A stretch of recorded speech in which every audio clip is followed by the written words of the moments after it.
In the grand palace of Shushan in ancient Persia ruled King Xerxes. His power stretched far and wide, but even a king can be lonely.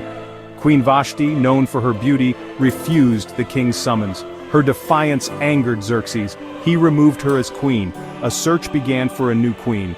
A young Jewish woman named Esther lived in the kingdom. She was beautiful and kind. Her cousin Mordecai raised her as his own. He advised her to keep her Jewish heritage a secret. Esther was brought to the palace. She was presented to the king. Xerxes was enchanted by her grace and charm. He chose Esther to be his new queen. The kingdom celebrated, but danger lurked in the shadows. At the king's side stood Haman, a proud and wicked man. Haman hated Mordecai. Mordecai refused to bow down to him. Haman's rage burned fiercely. He plotted revenge, not just on Mordecai, but on all Jews.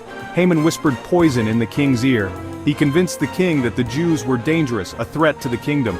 Xerxes, blinded by Haman's lies, agreed to a terrible plan. Haman cast lots to decide the day of the massacre. The 13th of Adar was chosen. On that day, all Jews in the kingdom would be killed. The decree was written, sealed with the king's ring. It was the law of the land. Mordecai was devastated. He sent word to Esther. She had to know, she had to act. The fate of her people rested on her shoulders. Esther was afraid. To approach the king without being summoned was forbidden, punishable by death. But her people faced a death sentence of their own. Esther fasted. She prayed. She gathered her courage.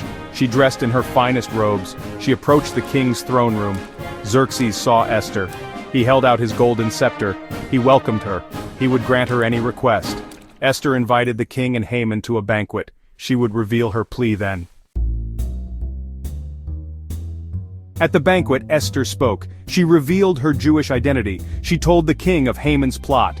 Xerxes was furious. He ordered Haman hanged on the very gallows he had built for Mordecai. The danger had passed, but the decree could not be revoked. Instead, the king granted the Jews the right to defend themselves. On the 13th of Adar, the Jews fought back. They triumphed over their enemies. They were free. To celebrate their deliverance, they feasted and rejoiced. They called the festival Purim after the lots Haman had cast.